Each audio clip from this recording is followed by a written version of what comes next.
Hey guys, it's another great day as SCHD just hit a new all-time high. At the time of recording, after hours at around 5 p.m. Thursday, the current price is $32.07. Given that the stock is at new all-time highs, I'm sure many investors are asking the same question. Is it still worth buying, or did you already miss the move?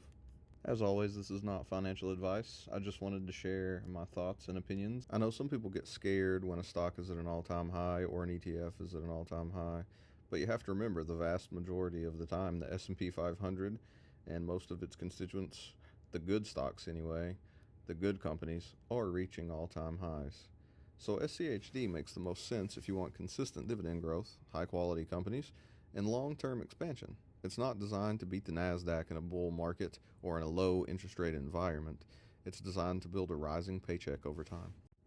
My long-term outlook for the stock market is that large cap tech will continue to dominate, and as large cap tech continues to dominate, the S&P 500 will continue to have a higher allocation of these large cap mega corporations. SCHD's balance pairs perfectly with this. Its top 10 holdings include Chevron Group, Merck & Co., Verizon, Coca-Cola Company, Texas Instruments, PepsiCo, Amgen, Procter & Gamble.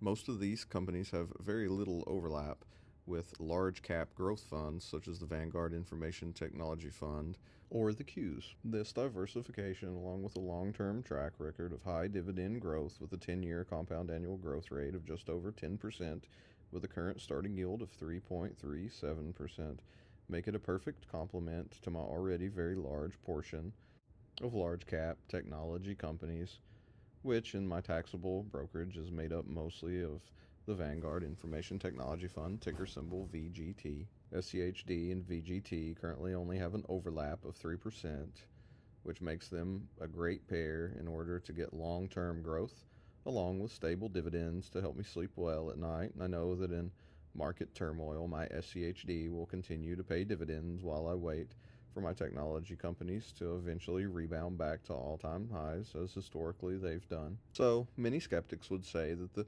3-year compound annual growth rate is actually closer to 6%, and they would be correct.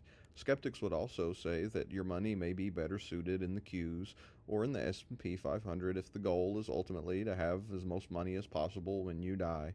Sometimes it is not about making the most money as possible. Sometimes it is about taking less risk and watching your dividends come in and watching them grow over time, which has proven to be a safe strategy in the long run.